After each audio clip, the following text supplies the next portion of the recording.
Les amis, c'est l'épisode de Petite Montre entre amis que vous attendez avec impatience. Je vous ai teasé comme un malade. J'ai le plaisir d'accueillir Thomas à côté de moi, pilote sur Rafale de l'armée française, mais plus exactement, navigateur officier système d'armes. C'est bien ça, Thomas? Tout à fait. Vous avez vu, les gars, comme il est précis dans sa réponse, comme un militaire. Les amis, on va se régaler. Il va nous raconter son métier. Franchement, on n'en croise pas tous les jours. Sa Speedmaster. Et oui, il porte une Omega Speedmaster en vol. Les amis, restez avec nous. Attention, ça commence à chauffer, les moteurs montent en puissance. Je vous laisse quelques secondes pour mettre votre combinaison anti-GS et on se retrouve dans les nuages.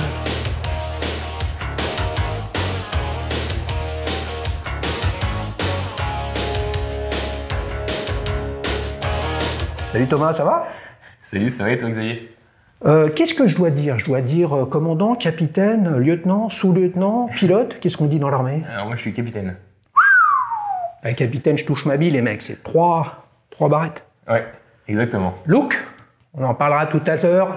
Le patch de l'escadron. Si vous êtes sages, les amis, peut-être qu'il y aura quelques goodies de l'armée française à gagner.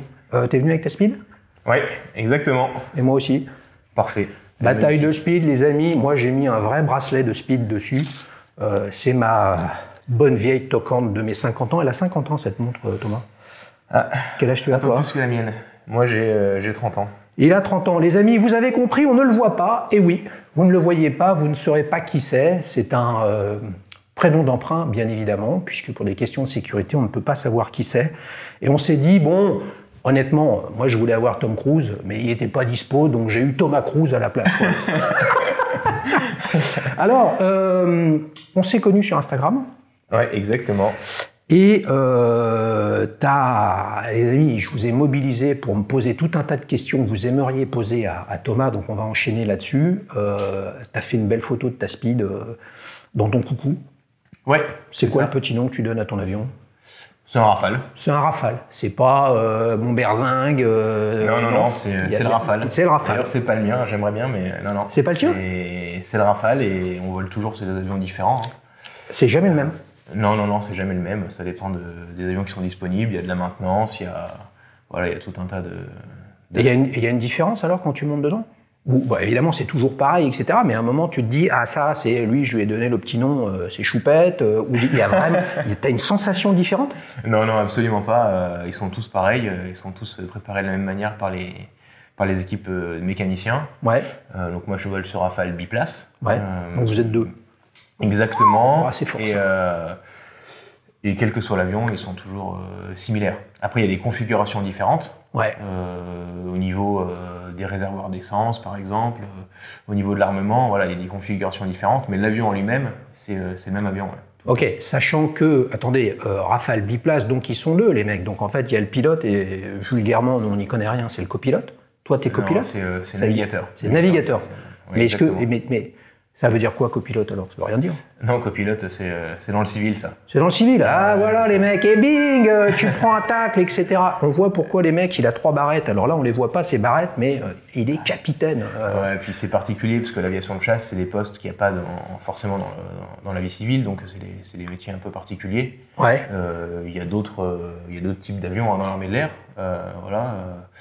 Comme l'aviation de transport, par exemple. Il y a également des pilotes d'hélicoptères. Il y a tout un tas de spécialités. Ok, je comprends. Donc tu as 30 ans, tu es navigateur officier système d'armes. Exactement. Putain, j'ai bien appris mon truc. Hein. Oh, c'est bon ça. Comment on devient ce que tu es devenu? Alors, pour ça, il y a différents cursus.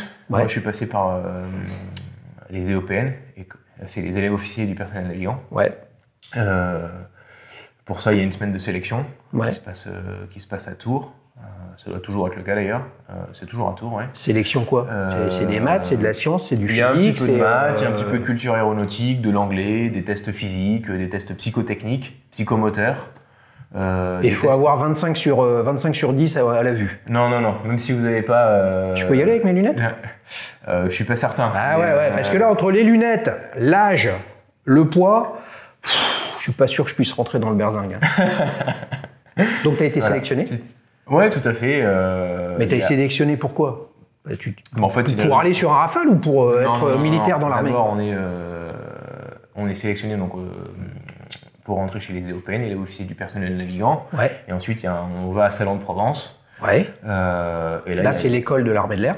Exactement. Mais il y a aussi l'école de l'air. Donc là, c'est un autre cursus. Ouais. On pourra en parler après. Mais, et là, on commence la formation militaire avant de commencer la formation aéronautique. Et puis au début, on commence sur les petits avions à hélice, type avion aéroclub. Mais donc, quand tu es pris, là tu as fait ce cursus, tu as été pris. Donc la suite, c'était forcément d'être pilote d'un avion dans l'armée française, et c'est pas forcément le Rafale. Alors là, pilote ou navigateur en fonction des spécialités, mais exactement. On peut être orienté après dans l'aviation de transport ou l'aviation de chasse, et il y a également une filière et toi tu avais quelle ambition à cette époque-là? Moi, je voulais absolument être dans l'aviation de chasse. Ouais. Donc l'avion de chasse, l'armée française, c'est que des Rafales maintenant, ou il y a encore des Mirage 2000? Il y a également des Mirage 2000. Ouais. Alors là, il y a les Mirage 2000-5 de l'escadron de chasse de Cigogne. Eux, ils sont basés à Luxeuil. Et il y a différents escadrons sur Mirage 2000D, qui lui est plus spécifiquement dédié aux missions, ce qu'on appelle d'air-sol. Ouais. Voilà, ça c'est 2 des Mirage 2000 qui sont en service. Et il y en a d'autres qui ont été retirés du service, qu'il y avait d'autres... Les amis, vous avez compris qu'on était dans une émission qui s'appelle Petit Rafale entre amis. On va se régaler. T'es un amateur de montre, puisque si le mec qui se fait un selfie avec sa speed dans son cockpit, donc ça c'est vraiment cool. Tu l'as eu depuis quand, cette speed? Alors cette speed, je l'ai depuis 2022. D'ailleurs, j'ai une petite anecdote. La date d'achat, c'est le jour de la sortie de la Moonswatch. Oh, c'est bon ça! Ouais, exactement, 26 mars 2022. J'étais sur Paris et je vois tout le monde faire la queue pour acheter les Moonswatch. Et moi, je me suis dit, écoute, je vais aller chez Omega, puis je vais m'acheter la vraie, ça sera quand même plus sympa. Mais t'étais dans la queue pour la Moonswatch et t'as changé? Non, j'ai absolument pas fait la queue. Ouais, ok. Hors de question. Ouais. Donc t'as acheté celle-ci? La spéculation. Oui, alors je l'ai pas acheté non plus sur un coup de tête, on fait pas des achats comme ça. J'étais déjà amateur de montres. C'était une des montres qui me faisait le plus envie. Ouais. Et du coup, j'ai passé le pas le 26 mars 2022. Donc tu as pris la version Saphir, fond de boîte ouvert.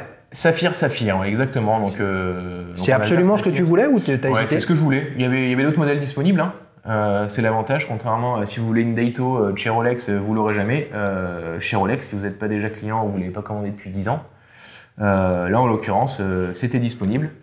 Et moi, je voulais Saphir. J'adore aussi tout ce qui est micromécanique. J'adore le design. Ouais. Et forcément, avec un fond Saphir, c'est magnifique parce que tout simplement, on voit le calibre. Ouais. Donc là, c'est un calibre 38-61 qui est absolument magnifique.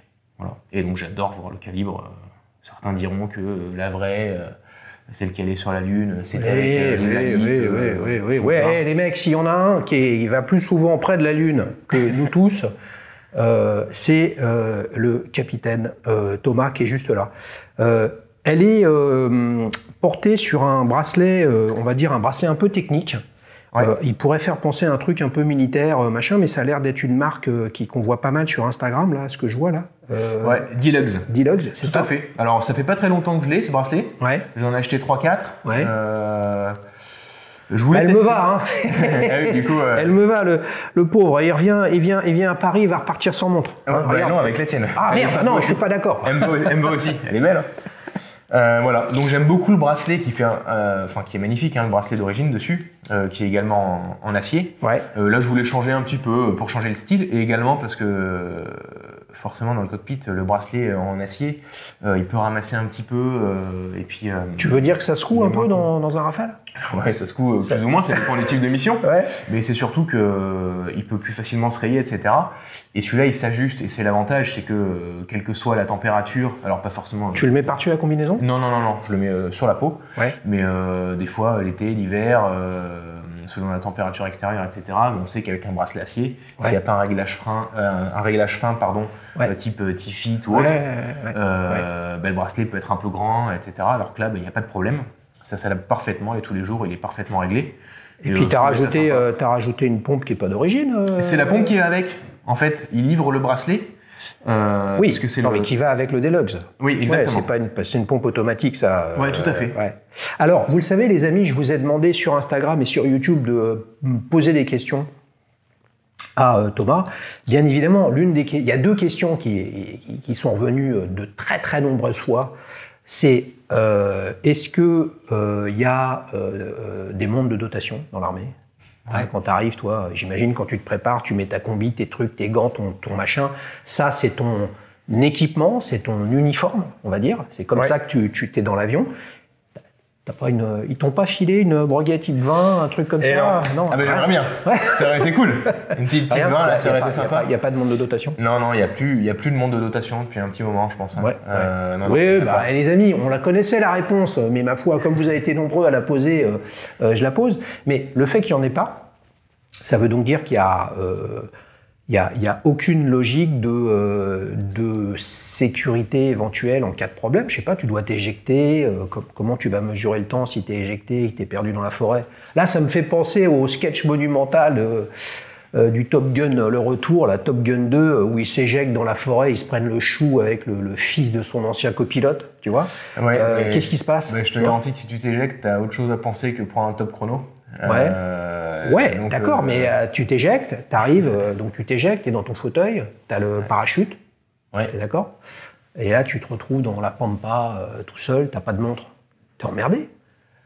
Je pense que t'as d'autres soucis à ce moment-là. T'as d'autres soucis à ce moment-là? Ouais, que la montre. Et puis avec nous, on a... déjà, si tout se passe bien, tu seras assez rapidement récupéré. Ouais. Et on a d'autres moyens d'avoir l'heure, notamment sur les balises de détresse, etc. T'as tout ce qu'il faut, on est bien équipé. Donc la montre, c'est vraiment un gadget accessoire, on va dire. Alors, autre question qui a été fréquemment posée, on imagine bien que t'es dans un avion, bardé d'acier, de métaux, etc., de capteurs, de GPS, de radars, d'anti-radars, de tout un tas de trucs. Est-ce que tu as déjà eu la sensation que ta toquante, certification METAS, les amis, 15 000 gosses, qu'elle perdait la boule? Non, jamais. Pour l'instant, elle fonctionne toujours bien, elle est toujours précise. Donc là, ça va faire 2 ans que je vole avec, bientôt. Donc tu voles avec? Ah ouais, je vole avec. D'ailleurs, depuis que je l'ai, j'ai fait 100% de mes vols avec. Tous les types de missions, qu'on prenne du facteur de charge ou pas, je l'ai. Et elle tourne toujours parfaitement, toujours aussi précise. Alors, facteur de charge, tu parles léger? Ouais, exactement, léger, ouais. Donc là, tu as la combi? Oui, tout à fait. On a toujours la combi? On a toujours le pantalon anti-G, on est obligé de voler avec, Donc, combinaison anti-G, c'est que le pantalon, ça monte pas sur le... Ouais, c'est ça. Donc on a le pantalon anti-G, qui lui prend en fait la ceinture abdominale, les quadriceps et les mollets, qui lui en fait va limiter... donc ça évite que le sang descende dans les pieds, exactement. Parce qu'après, il ne remonte plus. Ouais, c'est ça. Et puis surtout, forcément, le cerveau est moins irrigué. Et le cœur, c'est là qu'on peut faire un G-lock, on peut faire un malaise, etc. Ça commence par un voile gris et puis après, on peut faire un malaise. Donc ça, c'est le pantalon anti-G. Et en plus, on vole avec ce qu'on appelle la May-West. Et là, c'est vraiment un gilet sur lequel il y a tout l'équipement, et notamment l'équipement de survie de détresse qui est dans le gilet. Donc, toi, tes collègues, tes confrères, les autres pilotes dans d'autres escadrons, etc. On va dire qu'en France, ils n'ont pas de montre ils n'ont pas d'équipement en termes de montre. Chacun fait ce qu'il veut. Tout à fait. Donc toi, tu voles avec la montre que tu veux, ou tu as le droit d'aller avec une montre. Tu peux emmener ce que tu veux dans l'avion. Comment? Ouais. Je vole avec la montre que je veux. Tout le monde vole avec la montre qu'il veut. Et d'ailleurs, je suis l'un des rares, entre guillemets, vraiment amateurs, très amateurs, même passionnés d'horlogerie. Il y en a quelques-uns, mais... Pas tant que ça. Non, je connais pas de gens qui volent avec leur speed. Ah, les amis, là, c'est un peu la légende urbaine confrontée à la dure réalité. Donc c'est dû à quoi, toi, que t'aimes les montres? T'aimais les montres avant l'aviation militaire? Ouais. Ça fait une paire d'années que j'aime vraiment l'horlogerie. Ça fait quand même... Ça s'est intensifié, on va dire, depuis 4-5 ans. Voilà. Et du coup, c'est vrai que c'est sympa parce que c'est lié avec l'aviation, mais pas que. Mais alors justement, c'est lié avec l'aviation, mais pas que. S'il y a bien une montre qui est ambiguë, c'est la speed. C'est-à-dire que c'est un chrono branché vitesse. Donc vitesse, c'était le sport automobile quand ça a été sorti en 57. Et puis maintenant, c'est exclusivement une montre qui est positionnée puisqu'elle est allée dans l'espace de façon officielle, les amis, avec la NASA. Il y a plein d'autres montres. Il suffit de discuter avec un astronaute pour comprendre que chacun emmène sa cam. Il m'a dit de ne pas le dire, donc je ne l'ai jamais dit, mais vous vous souvenez, si tu as vu cette vidéo avec Jean-François Clairvoy, lui, il m'a dit ce qu'il avait comme montre. Quand il est 2 fois où il est allé dans l'espace avec la navette spatiale, il me l'a dit. Voilà, donc je vous dirai pas ce qu'il m'a dit, mais il me l'a dit. Tu vois, donc chacun fait ce qu'il veut. Et donc pour le coup, tu vois, on associe plus l'aéronautique à IWC, à Breitling, tu vois, à des marques comme ça. Donc pourquoi une Speed? Tout simplement parce que je l'aime, quoi. J'adore la Speed. Voilà, c'est vrai que c'est une montre emblématique. Après, les montres emblématiques, il y en a plein. Voilà, et puis moi, je m'intéresse pas trop à ce que pensent les gens ou quoi que ce soit. Je vais vers ce que j'aime. Voilà, et donc là, j'avais envie d'en avoir une, donc je l'ai prise. J'aime bien le fait qu'elle soit chronographe, effectivement. Enfin, chronomètre même. Chronographe, chronomètre. Voilà, certifié METAS. Maintenant, je ne me suis pas posé plus de questions que ça. C'était juste que c'est un modèle que j'avais envie d'avoir. Oui, mais donc tu voulais avoir la Moonwatch, parce que ça, c'est une Speedmaster Moonwatch. Il y en a plein. Il y a tout un tas de déclinaisons. Il y en a plein d'autres. Voilà. Et t'as hésité ou c'était celle-ci? Non, c'était celle-ci. C'était vraiment le modèle. Voilà, c'est vraiment le modèle le plus connu, on va dire d'ailleurs. Modèle comme ça en acier, même si là c'est saphir. C'est quand même le modèle le plus connu. Maintenant, il y en a d'autres qui me font de l'œil. Ah là là, il est plus cool. Mais t'imagines, t'en achètes une autre. Qu'est-ce qui va se passer? Tu vas devoir te poser la question dans ta routine, tu vas dire, je vole aujourd'hui avec la Speed ou avec la whatever. Il nous le dira tout à l'heure, les amis, dans la séquence ta prochaine montre. Parmi les questions posées, alors c'est peut-être un peu, confidentiel. On va voir s'il veut nous répondre, etc. Mais dans la culture populaire, le divertissement, qui est un film en fait mythique, notamment pour les gens de ma génération, c'est Top Gun. Donc dans Top Gun, ils utilisent des surnoms. Et là, j'ai eu beaucoup de questions pour savoir, bon, j'imagine bien que tu vas pas me répondre, mais on sait jamais, toi, ton surnom, c'est quoi? Parce qu'il y a Maverick, il y a Iceman, tu vois, il y a Goose, il y a machin, c'est quoi ton surnom, toi? Je vais pas le donner là. Mais t'en as un. Ouais, j'en ai un. Mais il sert à quoi ce surnom? J'en ai un, c'est... alors... Mais quelqu'un t'appelle comme ça? Ouais, on s'appelle tous par nos surnoms. Voilà, il y en a qui sont plus simples que d'autres, mais... Donc personne dit Thomas Cruise, est-ce que tu peux virer à droite?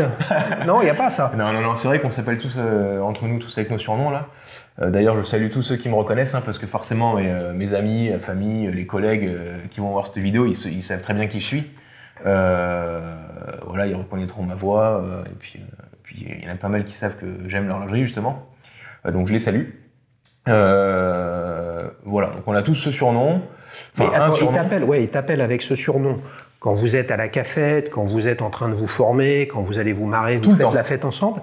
Mais quand tu es dans le cockpit et que tu parles avec le pilote ou que tu pars avec la tour de contrôle ou... Non, alors là en fait on a un indicatif radio. Ok. Voilà. Mais c'est l'indicatif de l'avion. On a un indicatif de l'escadron. Ouais. Voilà, un indicatif par escadron, ou quand on est en opération, on a un autre indicatif. Et nous, par exemple, à l'escadron, c'est requin, l'indicatif. On a l'autre escadron à Saint-Dizier. T'as vu qu'il y avait un Apache là-dessus c'est pas un requin, là? Non, c'est pas un requin. Okay. Donc requin, c'est quoi? Requin, c'est ton escadron? C'est l'indicatif de l'escadron. Ouais. Et l'autre indicatif, non, mais quand un par escadron, donc par exemple requin, et avec un numéro. Donc par exemple, requin 21. Ouais. Voilà. Si on part à 2 avions, il y aura requin 21 et requin 22. Ok. Si on a 4 avions... Mais requin 21, c'est le nom de l'avion. Il s'appelle toujours comme ça. Voilà, de cet avion-là. Non, c'est pas le nom de l'avion. Ah, okay. L'avion n'a pas de nom. Quel que soit l'avion, c'est qu'en fait... Et non, l'avion n'a pas de nom. C'est triste, ça. Non, mais en fait, on a des commandants d'escadrille qui prévoient le planning de vol de la semaine. Voilà, au quotidien. Et il dédie un nom à une patrouille. Donc par exemple, demain matin, le vol de 9h, il y a requin 21, c'est 4 rafales. Donc il y aura 21, 22, 23, 24. Et ça, c'est notre nom. Donc quand on parle avec le contrôleur, on va se présenter en requin 21. Et là, on parle pour la patrouille. Voilà. Donc il n'y a pas l'indicatif. Et si le contrôleur il veut parler à requin 24, il va dire requin 24. Ouais, c'est ça. Okay. Mais en fait, il va parler à ce qu'on appelle le leader de la patrouille. Les autres, ils n'ont pas le droit de parler. Les autres, ils parlent en Ils sont punis, quoi. Non, ils sont pas punis, mais voilà, c'est très cadré, effectivement, évidemment. Tu voles tous les combien? Je vole régulièrement, donc il y a différentes phases, hein, mais on va dire une semaine normale à l'escadron, ça peut arriver de voler tous les jours. Ouais. Voilà, et puis il y a des semaines qui sont un peu plus légères. Donc il y a d'autres travails annexes, on ne peut pas que voler. Non, mais justement, et quand tu voles, c'est quoi?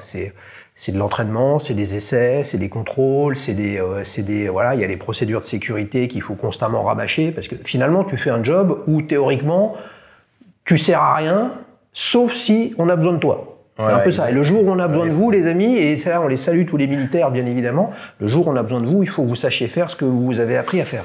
C'est un peu ça le job. On se prépare au pire, et puis il y a aussi le travail qu'on voit pas, parce qu'il y a tout ce qui est dissuasion, il y a la permanence opérationnelle, donc la police du ciel, hein, qui est là 7 jours sur 7, 365 jours par an. Ok. Et là, s'il y a un avion de tourisme, un truc ou je ne sais quoi, ou un avion de ligne qui dialogue plus, donc on peut se dire merde, il y a un problème technique, il y a un problème de prise d'otage, etc. Là, les avions décollent.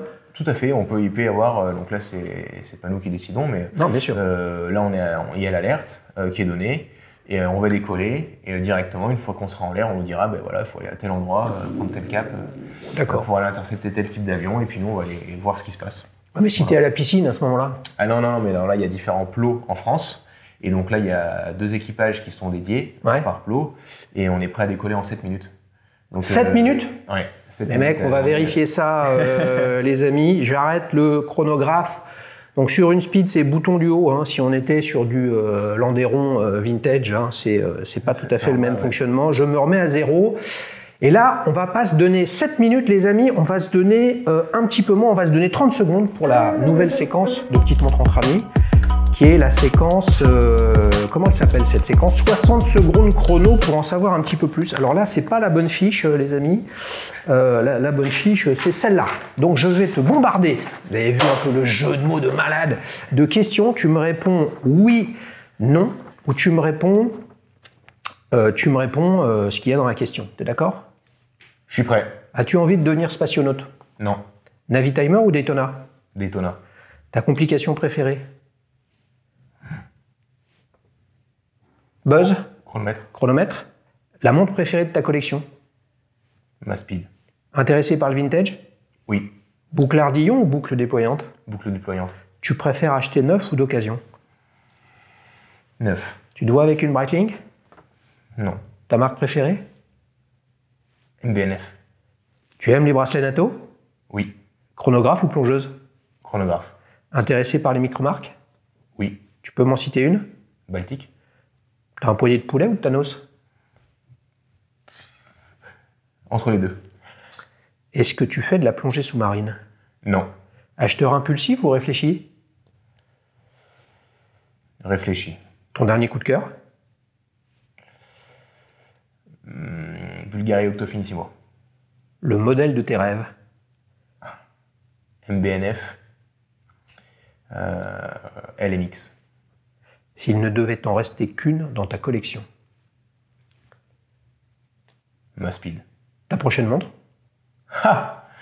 Les amis, et voilà, c'est fini pour ce 60 secondes chrono. Vous avez bien compris que tout ce qu'il a répondu, je vais l'utiliser contre lui de façon à le mettre face à ses contradictions pour tout le reste de l'émission. Revenons à ta Speed. Ouais. Donc tu l'as pris. Non, celle-là c'est la mienne, celle-là c'est la tienne. On va pas se gourer. Les mecs, moi elle a une patine. Chocolat cramoisi, bronze. Et voilà. Après c'est un peu merdouillasse, etc. Mais ça fait moins rêver. Chocolat, ça fait rêver. Elle est belle. Tu vois, ça, on se la donne avec les termes quand même. Hein. Bon, j'aime bien m'amuser avec ça, on s'en fout. Donc tu l'as pris vers Saphir, tu as enlevé le bracelet, tu as mis un D-Log. Ouais. Concrètement, quand tu la portes dans ton avion, ouais. tu dégères jamais le chrono ni rien. C'est vraiment le plaisir d'avoir une montre que t'aimes à ton poignet. Ouais, c'est ça. Alors, une dimension émotionnelle. Ça peut déjà arriver de temps en temps de lancer le chrono, effectivement. Ouais. On en a un évidemment dans le Rafale. Hein. Le scoop, les amis, c'est le truc de malade. Voilà. Il y a un scoop beaucoup plus fort tout à l'heure. Hein. Lucci, les mecs, Looky, le plastron, le badge, le patch, je ne sais pas. On en parle maintenant ou pas? Le patch. On en parle? Ouais, allez, on en parle maintenant, les amis. Alors, attendez. Si vous êtes gentil, si vous êtes sérieux, je vais vous expliquer ce qui va se passer. Il va se passer un truc très très simple, c'est que, vous avez vu un peu? Velcro. Si t'as rien, ça s'appelle pelouse dans l'armée. Il n'y a que les gens de ma génération qui ont fait le service militaire qui savent ce que ça veut dire. On a des goodies à faire gagner. Les mecs, donc il y a le patch de ton escadrille. Exactement. Donc moi je suis de l'escadron 2-4 Lafayette. Ouais. Voilà, le plus bel escadron de l'armée de l'air. Hein. Bah, bien sûr, attends. C'est bien. Ben oui, il n'y a pas de doute. Voilà, donc là on a un patch de l'escadrille. Ouais. Escadrille Lafayette. Donc l'escadron il est composé de 4 escadrilles. Ouais. Et dont l'escadrille Lafayette qui est relativement connue. Et si vous ne connaissez pas, vous pourrez aller jeter un œil sur internet. Hein, l'escadrille. Donc c'est Lafayette en l'honneur de Lafayette, on va dire le navigateur français qui est allé au secours des États-Unis au moment de la guerre d'indépendance. Voilà, donc là il y a toute une histoire effectivement qui remonte à ça, et l'escadrille Lafayette elle a été créée durant la Première Guerre mondiale avec des volontaires américains. D'accord. Voilà, okay. On ne va pas rentrer dans le détail, mais je vous laisserai aller regarder ça sur internet. Donc ça c'est non pas un badge, c'est un patch. C'est un patch, voilà, et ce patch en fait il est scratché sur nos combinaisons de vol. Ouais. Voilà, donc chaque personne qui est dans une escadrille a un patch qui est différent selon l'escadrille évidemment, et on l'a sur notre tenue comme on a notre nom, notre grade, le drapeau de la France, etc. Et sur la combi. 3 barrettes les mecs, 3 capitaines. Alors, pour moi. Respect mon capitaine. Hein. Faut bien claquer sur la cuisse et sur la couture. Hein, c'est comme ça encore ou pas? Oui, tu salues ou pas? On rentre pas dans le détail. Ah oui, bah, bien sûr, il y a des fois, il y a des circonstances qui font que... Tu croises un colonel. Tu le salues? Ouais, naturellement, on va le croiser. Alors, il y a des colonels, par exemple, à l'escadron, le lieutenant-colonel, par exemple, qui ont l'escadron. Là, je vais pas le saluer à chaque fois que je le vois. Hein. Mais tu as un général de l'armée de l'air extérieur qui arrive. S'il y a un général qui arrive, oui, tout à fait, oui. Et il faut que ça claque. Faut que ça claque, les amis. Hein. Allez, repos. Donc là, on a le patch de l'escadrille Lafayette. Et là, on a un autre truc, les mecs. Voilà. Velcro aussi. Donc là, c'est le Rafale. Lui, on le porte sur la poche gauche, pardon. Ouais. Donc pareil, celui-là, il est en l'honneur de... donc on voit les deux drapeaux, hein, américain et français, tout à fait. Et là, on en a différents. Hein. On en a justement avec notre call sign, notre indicatif, notre surnom, pardon, dont on parlait tout à l'heure. Voilà. Vous avez vu ça, les gars? Mais c'est pas tout. Il m'a filé le trousseau de clés pour démarrer le Rafale. Donc tu es comme ça, tu fais tout, et ça démarre. Ouais, presque. C'est ça, voilà. Et donc il y a aussi à gagner, les amis, le porte-clés Escadron 2-4 Lafayette à gagner. Alors si on synthétise, Thomas, ce qu'il y a à gagner, il y a 2 lots. 2 lots du porte-clés, du patch avec le Rafale et du patch de l'escadrille. Il y a 2 lots à gagner. Qu'est-ce qu'il faut faire pour gagner, les amis? C'est extrêmement simple. Il faut que vous soyez membre de la plateforme d'Alichouz, www.alichouz.com. Évidemment, Thomas, il est membre. Alors, il est membre avec un nom qui est le sien, avec des trucs et des machins, vous ne pouvez pas savoir qui c'est. Et il faut que vous déposiez un avis sur la plateforme pour doubler vos chances. Donc, petit 1, vous vous inscrivez, www.dalichouz.com, c'est super simple. Un prénom, un surnom. Toi, quel est ton surnom? Et il ne veut pas nous le dire. Voilà, prénom, surnom, adresse mail, évidemment un mot de passe. Et si vous voulez doubler, tripler, quadrupler vos chances, les amis, vous déposez des avis sur vos montres, bien évidemment dans le respect des conditions générales d'utilisation de la plateforme. Elles sont simples et il y a notamment un truc, il faut que ce soit des photos de votre montre. Posez pas des photos que vous avez récupérées sur Internet ou des photos du site Internet de la marque. Ce qui est important, c'est que vous racontiez ce qui vous plaît dans votre montre. Que votre montre, ce soit une Orient Bambino, une Seiko 5, une petite Leap vintage, tout ça à quelques centaines d'euros, ou une MBNF dont rêve Thomas, ça ne change rien, qu'il y a des raisons pour lesquelles vous l'aimez. Est-ce que c'est clair ou pas ces consignes? C'est très clair. Mon capitaine, c'est clair. Voilà, consigne simple, tu te crées un compte sur www.dalichouz.com et tu déposes un avis si tu veux doubler tes chances. Repos soldat, on peut continuer. C'est pas mal ça, hein? Très bien. Les amis, on s'éclate. Attention, parce qu'on n'en a pas fini. Il y a un truc quand même important. Le Thomas Cruise dans Top Gun, il a ponte. Ouais. Et le Rafale en version marine. Tout à fait. Il a ponte aussi. Ouais. Alors, j'ai cru comprendre que c'était beaucoup plus chaud d'apponter. J'apponte pas en l'occurrence. Mais qu'est-ce que t'en penses de ça? Bah Ils sont chauds les mecs. Ils sont chauds. Ouais, mais ça c'est le Marine nationale, donc c'est l'aéronaval. C'est vraiment séparé. Il y a l'armée de l'air. Ouais. Et vous connaissez un peu. Ouais, est-ce qu'il y a un groupe WhatsApp privé sniffé par les Japonais et les Américains où tous les pilotes de l'armée se parlent? Non, on n'a pas le droit à ça. Il n'y a pas de groupe WhatsApp entre la Marine nationale et l'armée de l'air vraiment avec tout le monde. Ouais. Des groupes WhatsApp, il y en a forcément, hein, mais ça c'est vraiment séparé. Donc moi je suis pas spécialiste de l'aéronaval, du Rafale M, qui est le Rafale spécifique. Il y a des petites différences, notamment le train d'atterrissage, qui est beaucoup plus robuste pour pouvoir résister à l'appontage. Et il y a des différences également au niveau de la crosse. La crosse qui sert à attraper tout simplement le câble, le brin sur le porte-avions. Quand t'atterris. Voilà. Donc, et puis tu as le train avant aussi qui doit supporter la catapulte. Oui, tout à fait. Ouais. Et demain, on te met dans un Rafale marine, tu t'en sors, ou à l'intérieur en plus c'est complètement différent? Le cockpit est similaire. Il y a 2-3 petites différences, notamment pour les spécificités à l'appontage, les instruments supplémentaires. Et eux, en l'occurrence, dans la Rafale marine, ils ont une montre. De poignet ou une montre de bord? Non, une montre de bord. Ah ouais? Qui est sur la partie gauche. Et pourquoi ils ont ça? Je ne sais plus quelle marque c'est. Je ne sais pas pour quelle raison ils ont ça, mais je sais qu'il y a... Ils ont une montre de bord.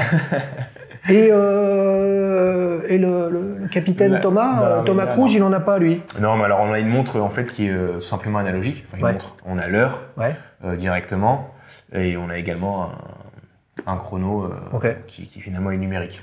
Tactile. Ok. C'est chaud les amis. On continue cette conversation bien évidemment avec la séquence souvenir. Donc là, on a compris, mon capitaine, que vous aviez 30 ans. Ouais, voilà. C'est ça. À quel âge t'as passé le concours qui t'a amené à Salon de Provence? J'avais 20 ans. Ouais. Tu savais depuis longtemps que tu voulais faire ça? Non. C'est en regardant Top Gun et Take My Breath Away. Non, mais ça. Alors, j'aimais bien l'aéronautique évidemment. J'avais ça, mais je savais pas trop vers quoi m'orienter et j'ai pris la décision un peu tard. Voilà. Et je suis rentré, donc j'avais une vingtaine d'années, ça va faire 10 ans. T'as été pris facile ou... On n'en sait rien.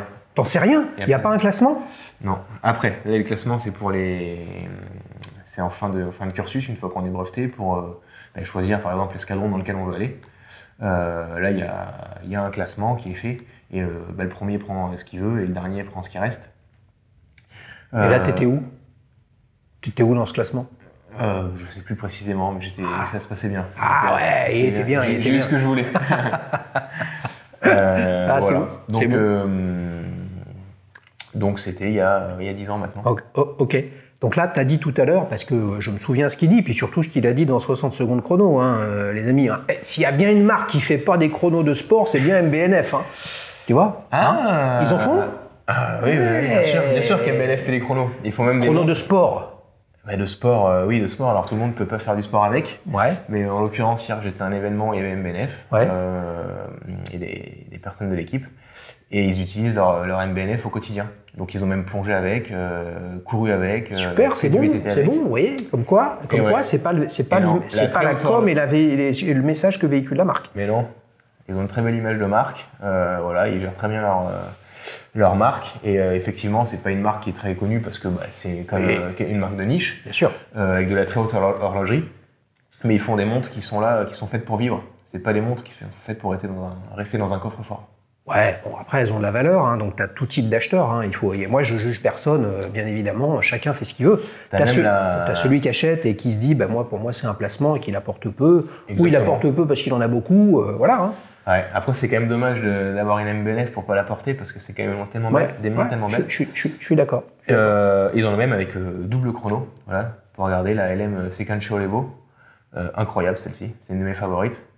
Et ils font de très belles pièces. Pourquoi tu leur dis pas, les mecs, vous m'en prêtez une, sur un malentendu je la conserve, et je vous fais un beau selfie dans le Rafale. T'as dit tout à l'heure que tu t'y intéressais, que ça s'est accéléré depuis quelques années. sans doute, mais quand tu as démarré t'as fait ton choix de rentrer dans le cursus pour devenir officier dans l'armée de l'air, sous contrat. Exactement. Voilà, donc pas militaire de carrière, mais au final ça reste militaire. Ah oui, à ce moment-là, tu étais déjà un peu beaucoup passionnément amateur de montres ou pas? J'aimais beaucoup ça. Ça s'est intensifié après mon entrée quand même dans l'armée. Voilà. Ok. Pour quelle raison? Je sais pas, petit à petit. Puis moi, quand je suis dans quelque chose, j'aime vraiment m'y mettre à fond, quoi. Voilà, je suis très curieux et j'aime pas faire les choses à moitié.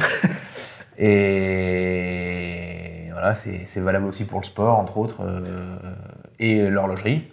Qu'est-ce que tu fais comme sport? J'ai creusé la course à pied, du vélo aussi. Mais je fais pas mal de course à pied. Tu nages alors aussi? Tu fais du Non, pas du tout. Je suis pas triathlète, non. Non? Non. Pourtant, il a le physique, les mecs. Beau gosse, purée, comme dans Top Gun. C'est pas possible, ça. T'as une bécane, tu fais de la moto? J'ai le permis moto, mais j'ai pas de moto en ce moment. T'as le blouson en cuir avec le gros, gros aigle à l'arrière, etc. Donc, ok, non, tu nages pas. De la course à pied, du vélo, ok. Voilà, cool. Et donc là, pour revenir à l'horlogerie, j'aime bien me mettre dans les choses à fond, petit à petit, puis forcément, il y a le budget aussi qui compte pas mal dans l'horlogerie. Même si on peut se faire plaisir à des petits budgets, moi, les montres qui m'intéressent, voilà, c'est pas les premiers prix, on va dire, les tout petits budgets. Et donc, naturellement, quand on a plus les moyens, qu'on peut se permettre d'acheter certaines pièces, je comprends. On s'y intéresse un peu plus. Même si je m'intéresse énormément, on parlait d'MBNF, c'est pas les montres que je peux acquérir pour le moment. Et ça me passionne particulièrement. Mais voilà, les plus petites marques m'intéressaient un petit peu moins, et puis on achète deux pièces. Bien sûr. Et puis tu as parlé, je t'ai demandé si tu étais branché micro-marque, tu m'as dit oui, tu as cité Baltic. Baltic, c'est globalement moins de 1 000 euros. C'est ça. Et MBNF, ça commence à combien? MBNF, ça commence plutôt dans les 80 000. Oui, donc vous avez vu, avec une MBNF, on se paye 80 Baltic.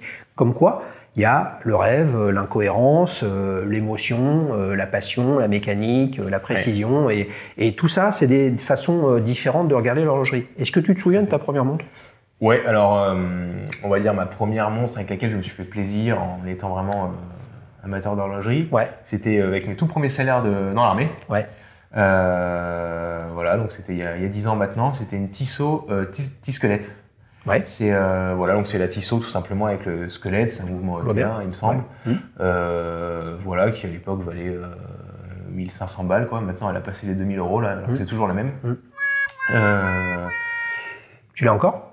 Je l'ai encore. Celle-là je la revendrai pas. Parce que j'ai pas d'intérêt, je m'en fous de la revendre, même si je la revendais 2000 balles, je veux dire, ça ne va pas me changer la vie. Et par contre, voilà, c'est une montre de cœur, quoi.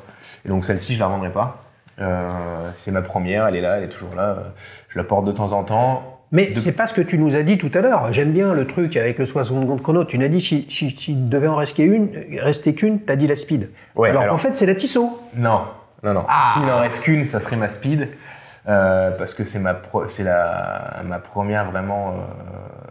Enfin, j'ai eu d'autres montres sympas avant, mais c'est vraiment une montre de cœur. C'est celle avec laquelle je vole tout le temps. Donc là, elle a quand même une histoire avec. J'ai fait quand même beaucoup de choses. Bien sûr. Même si ça fait que 2 ans.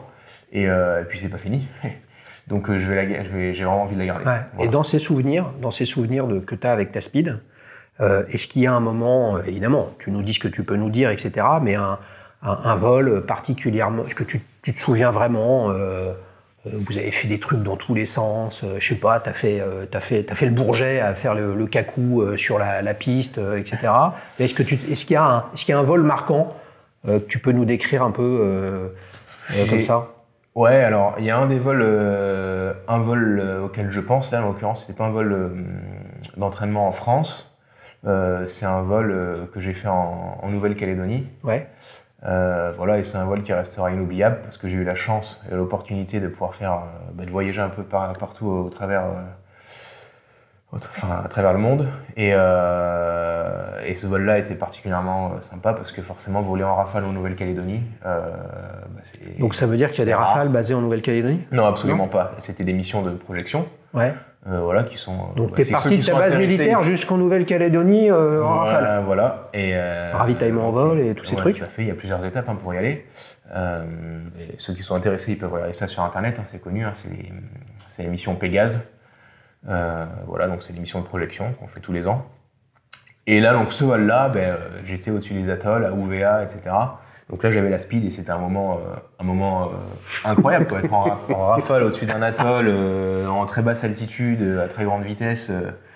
On peut vivre ces moments-là. Et parfois, quand tu reviens, tu fais un passage près de la tour, ras du sol pour décrocher les oreilles des mecs. On peut faire ce qu'on appelle un break tactique au retour, mais dans les règles et dans les textes. Donc on ne s'amuse pas à passer très proche de la tour. C'est quoi un break tactique?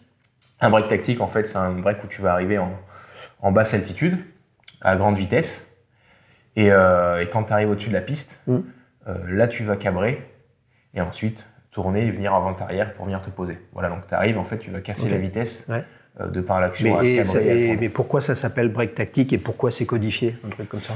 Alors, il y a plein de types d'arrivées, on va pas rentrer dans tous les détails, mais le break tactique, c'est tout simplement parce que tu es plus discret en arrivant bas et rapide, quand tu es, par exemple, sur un territoire où il peut y avoir des ennemis ou autres. Et donc, tu te mets moins en danger, entre autres. Et puis tu arrives, tu fais ton break tactique, et une fois que tu es sur la plateforme pour aller te poser, là tu réduis la vitesse et tu vas te poser. Vous avez compris, les amis, qu'on pouvait y rester des heures, mais plus on allait creuser, plus on allait rentrer sur des choses somme toute confidentielles, et Dieu merci que ça le soit. Mais pour autant, dans l'armée, ils ont comme réputation aussi de bien se marrer et de faire la fête, et maintenant c'est à nous de rigoler, les amis, avec le célèbre quiz. Alors, cette fois-ci, je ressors le bon truc. Voilà, j'ai les questions du quiz. Alors, il y a la casquette d'Ali Chous à gagner. Tu peux confirmer, mon capitaine? Elle est là, je la vois. Voilà. Donc, s'ils sont bons dans ton escadron, tu représentes tout ton escadron. Hein. T'imagines, tu gagnes pas la casquette. La vache, ça va chauffer. Lafayette. Ah yes. Alors, première question. Cherchez l'erreur parmi ces trois affirmations sur la nouvelle Speedmaster Apollo 8 qui est sortie il y a quelques jours. Dark Side of the Moon. Oui. En anglais, ça va, ça, ou c'est trop compliqué? Ok. Magnifique accent. Superbe. Wonderful, guys. Ok, get ready. Cherchez l'erreur parmi ces trois affirmations. Je te donne trois réponses, il n'y en a qu'une seule qui est bonne. Il y en a une qui est erronée, pardon. Réponse A, elle est étanche à 50 mètres. Ouais. Réponse B, elle est dotée d'un mouvement automatique. Non. Réponse C, la petite seconde illustre la fusée Apollo 8. Tout à fait. Donc la mauvaise réponse, c'est la B. Putain, le mec, on a compris pourquoi il faisait son métier. Bonne réponse, frise lunette, les amis. Bah oui, une speed, ce n'est qu'étanche qu'à 50 mètres. Ouais, tout à fait. On se demande quand est-ce qu'ils vont changer ce truc-là, parce que tu vois, faire ça. Mais je crois que c'est pas 100 mètres maintenant avec le METAS. Ah, j'ai un doute. En tout cas, la Apollo 8, sur le site d'Omega, elle est annoncée à 50 mètres. Ouais, non, mais c'est 50 mètres, ouais, tout à fait. Mouvement mécanique, Omega, fond de boîte ouvert, avec la platine, qui est, je sais pas comment ils ont fait ça. Les platines sont gravées laser en fait, et ça représente vraiment la Lune. Ouais, la face cachée, donc complètement bombardée par des météorites. Qui doit être le 3869. Donc voilà, c'est une adaptation du 3861, celui qui est sur la mienne, et qui est gravé laser. Voilà. Bon, comme il a l'air bon, on va rajouter d'autres questions, les amis, parce que sinon, là, t'en bouge pas. Ah, j'ai le patron de l'escadron qui m'appelle. Densifie les questions? Ouais. Ok, ça marche mon colonel, très bien. Ok, alors speed automatique, tu crois pas à ça? Speedmaster automatique? Bon, il y en a, hein, mais... Il y a eu la fameuse Speedmaster Holy Grail, l'un des modèles les plus recherchés qui est resté 2 ans au catalogue. Voilà, et après, toutes les speeds, c'est pas les speed pro, mais céramique aussi, qui sont avec les calibres automatiques. Il y a tout un tas d'adaptations. Ouais, mais là, c'est plus des Moonwatch. Non, c'est plus des Moonwatch. Apollo 8, on vérifie les mecs, s'ils touchent sa bille. Apollo 8, qu'est-ce que c'était comme mission? La mission Apollo 8, c'est l'une des missions... Du programme Apollo. Bonne réponse, les amis. Ils sont forts dans son escadron. C'est pas possible. Voilà, Iceman, bam, prends ça dans les dents. Tu vois qui c'est, Iceman, il nous donnera des noms tout à l'heure du Iceman. Bon, alors, deuxième question. Trouve l'élu parmi ces montres dites de pilote. Je te cite 3 modèles de montres. Tu me dis si c'est des montres de pilote ou pas. Je sens que le colonel de l'escadron va me gueuler dans les oreilles parce que c'est cadeau ça, mais bref, c'est pas grave. Réponse A, IWC Big Pilot Top Gun. Réponse B, Seiko Prospex Speed Timer, avec l'accent. Réponse C, Rolex Daytona. Ouais, c'est la A. Big Pilot Top Gun. Big Pilot. Pourquoi t'as pas une Top Gun? Pourquoi t'as pas une UWC? C'est pas celle qui me font le plus rêver, même s'il y a 2-3 modèles qui m'intéressent. Un trop petit poignet? Ouais, c'est vrai qu'il y a des. Alors, déjà, ouais, parce qu'il y a du 46, là, on parle de calibre, enfin de diamètre 46. Il y en a des plus petites, hein, il y en a en 41 également. Voilà, c'est pas les montres sur lesquelles je me dirige principalement pour le moment. Mais effectivement, il y en a 2-3 qui sont quand même sympas. Speed Timer, Seiko? Seiko, tu m'as pas l'air d'être très Seiko. Non, pas trop. Alors, en l'occurrence, j'ai une. Puisqu'on est là pour discuter, j'ai une Seiko 5 qui m'a été offerte par mon oncle à un Noël. Et ça, c'est une des montres, pareil, dans lesquelles j'ai pas envie de me séparer. Oui. C'est une montre. Donc, si on parle de valeur, on s'en fout un peu, mais en termes de valeur, c'est une des montres les moins chères de ma collection. Par contre, en valeur sentimentale, oui. Énorme. Voilà. Donc, Seiko, voilà, j'en ai une dans ma collection. Rolex Daytona? Rolex Daytona, non. Puis la hype qui est à côté, etc., me gêne un peu. Je dis pas que c'est pas une belle montre, attention. Maintenant, tout ce qu'il y a derrière, Rolex, voilà, on aime ou on n'aime pas. Moi, c'est pas que j'aime pas Rolex, j'ai rien contre. Si vous voulez acheter une Rolex Daytona, faites-le. Je suis personne pour juger. Maintenant, c'est pas du tout le type de montre vers lequel je me dirigerai. Et même si j'en avais une, parce qu'en ce moment, elle se trouve quand même à des tarifs qui sont quand même x2 à peu près du prix boutique. Même si j'en avais une au tarif prix boutique. Ouais, t'irais pas. Non, c'est pas le type de montre. En faisant cette question, je me suis dit, tiens, c'est marrant.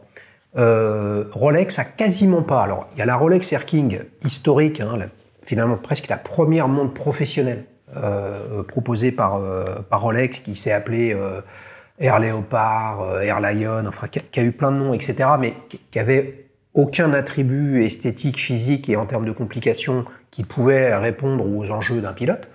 Mais c'est un champ émotionnel, c'est une projection que Rolex n'a pas. La Skydweller, c'est un truc complètement différent, tu vois. À part avoir Sky dedans, etc. Et ils vont pas dans ce domaine-là. Et je me pose la question, est-ce qu'il ne faudrait pas qu'ils y aillent un de ces quatre? Est-ce que c'est leur intérêt? Je n'en sais rien. La moralité, c'est que là, tu mènes avec la première question 1-0. Après, il y a eu la question bonus qui n'était pas prévue, ça fait 2-0. Là, tu es déjà à 3-0. Normalement, il doit repartir avec la casquette, mais j'ai pas fait la troisième question. Donc maintenant, il faut que tu gagnes 5-0 avec 4 questions. On voit si on est bon. Le mec, il est chargé de nous défendre en cas d'attaque. C'est vrai ou pas? On va voir. Bon, alors, Omega est très impliqué dans l'athlétisme. Ouais. Ça te parle, l'athlétisme? 2004. 2004 jusqu'à 2032, ouais. Moi, je suis comme une tombe. Je suis comme dans l'armée, la grande muette, je ne lis rien. Une légende de ce sport a rejoint fin 2022 l'équipe des ambassadeurs de la marque. Donc, je vais te donner 3 légendes de l'athlétisme. Franchement, si vous ne les connaissez pas, vous sortez. Et là, le colonel, il m'a dit... Si Thomas il sait pas, là ça va être dur à son retour sur la base. Une légende du sport a rejoint en 2022 l'équipe des ambassadeurs de la marque Omega. Réponse A, Allyson Felix. Réponse B, Carl Lewis. Réponse C, Sébastien Coe. Il y a Allyson Felix. T'es sûr? Allyson Felix. Oh, le mec, c'est une machine. Je vais dire, c'est une machine de guerre. Mais oui!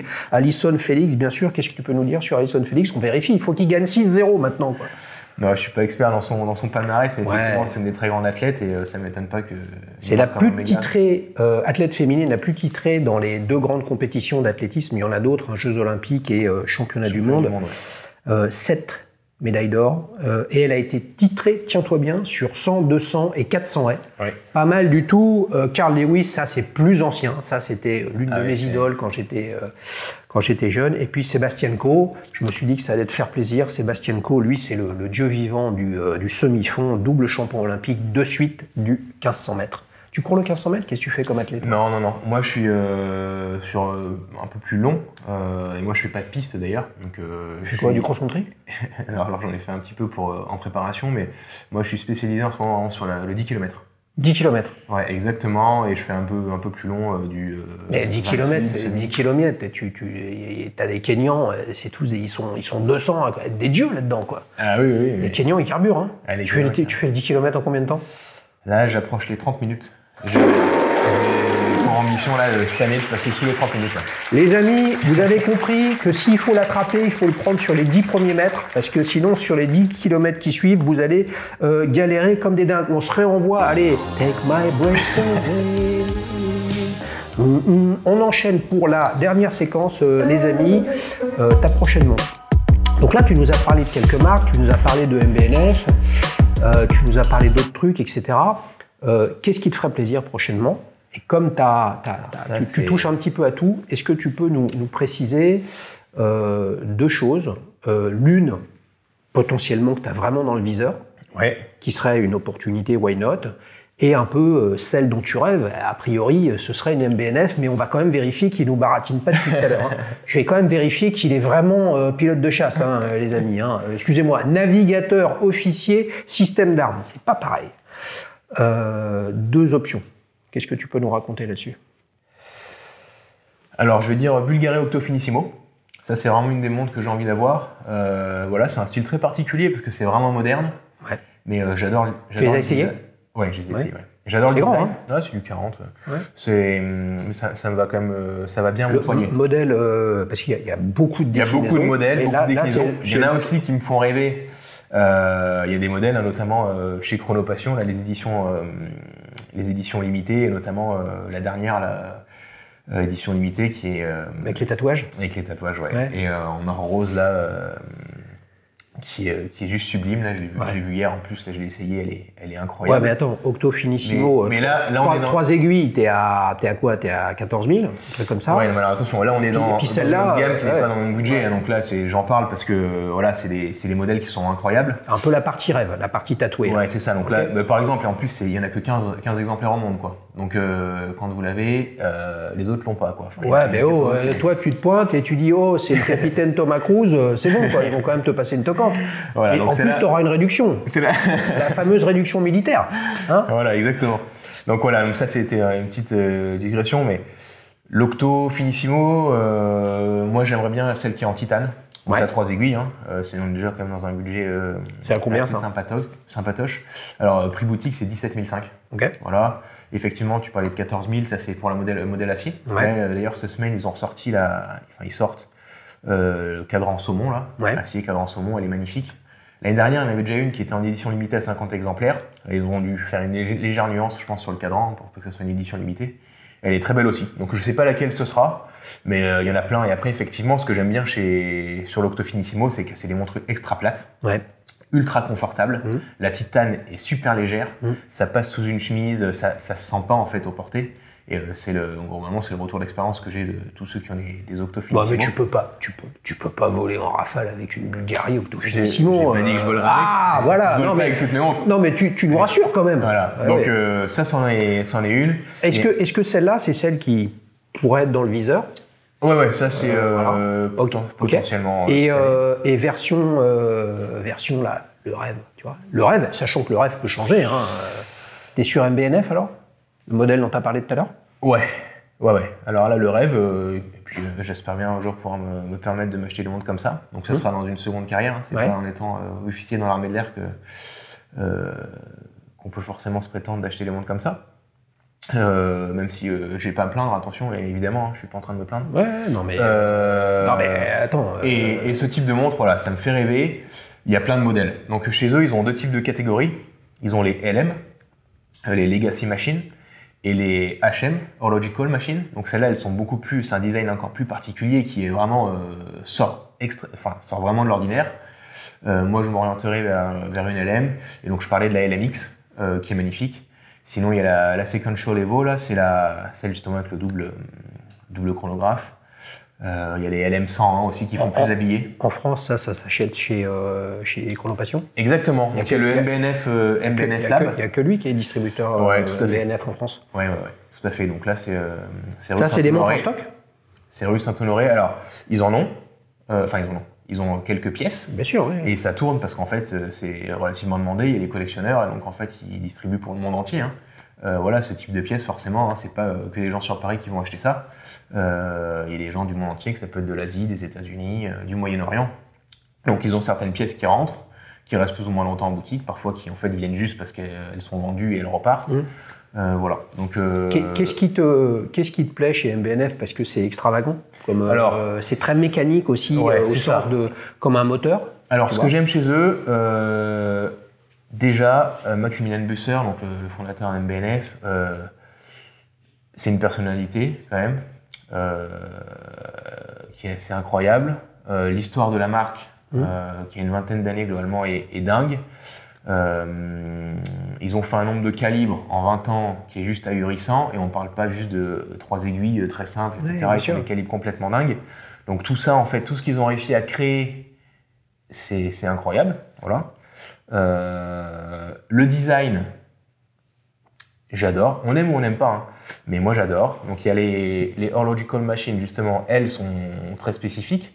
Mais les Legacy Machines, ça reste quand même une montre avec un boîtier rond, etc. Oui, puisque cet effet dôme, le balancier qu'on voit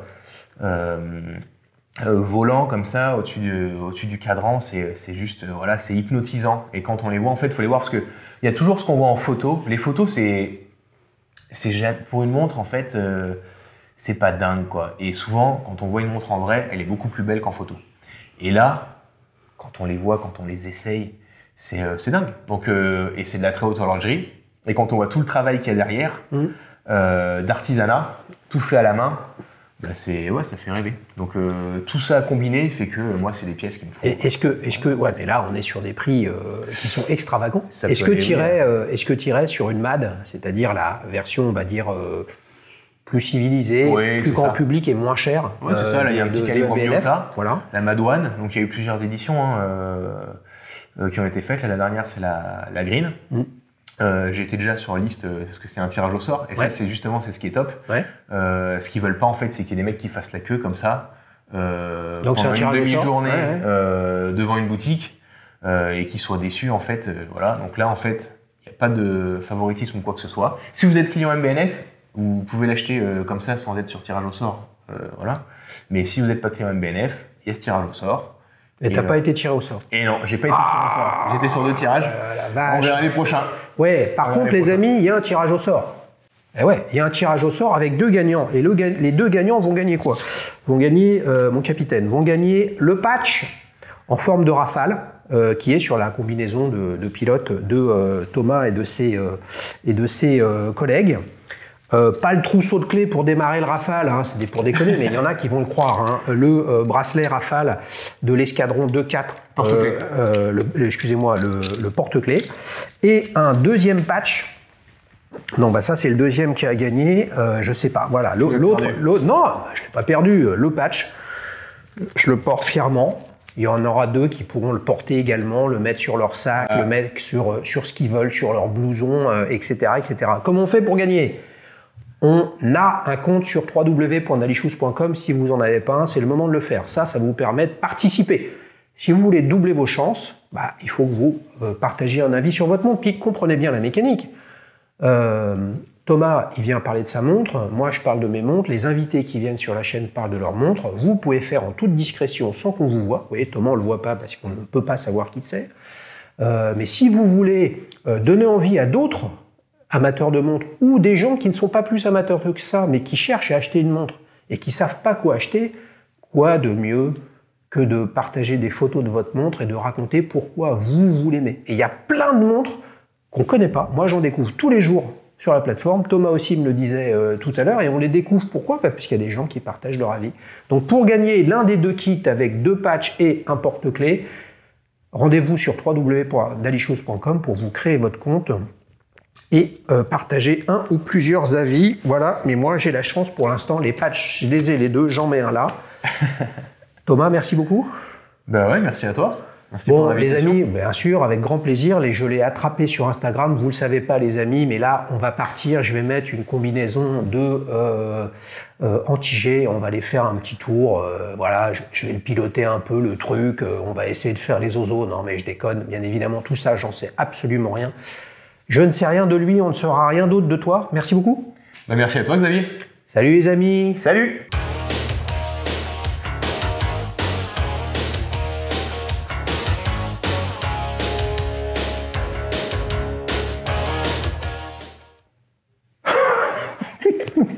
complètement fou, quoi, putain.